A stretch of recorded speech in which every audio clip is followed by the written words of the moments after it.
Ya, ada tiga hal kebijakan pemerintah dalam perang melawan COVID-19 ini. Satu, kesehatan. Yang kedua, ekonomi. Yang ketiga, sosial. Yang menyangkut kesehatan, pemerintah tegas harus mengikuti protokol COVID-19 seperti yang ditetapkan oleh WHO yang kemudian diadopsi di Indonesia. Apa itu? Keharusan memakai masker kalau keluar. Yang kedua, cuci tangan, ya, cuci secara rajin. Kemudian menjaga jarak, physical distancing.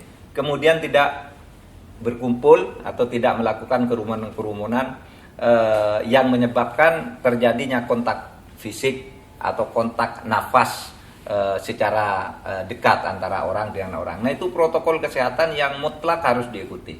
Lalu yang kedua, ekonomi tidak boleh macet, tidak boleh mati. Oleh sebab itu Presiden mengatakan ekonomi harus tetap bergerak, tetapi tetap di dalam kerangka protokol kesehatan itu.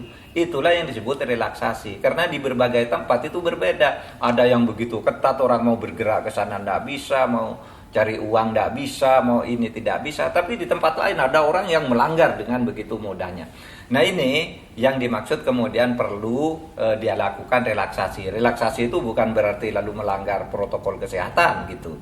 Kemudian yang ketiga, bantuan sosial. Kebijakan ketika itu bantuan sosial.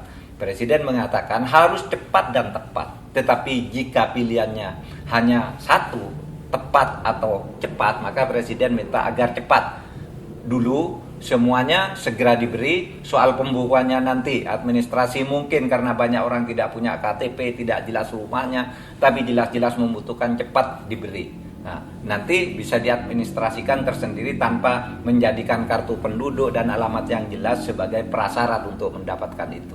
Nah, itu terutama bagi miskin-miskin, kaum miskin di perkotaan. Itu.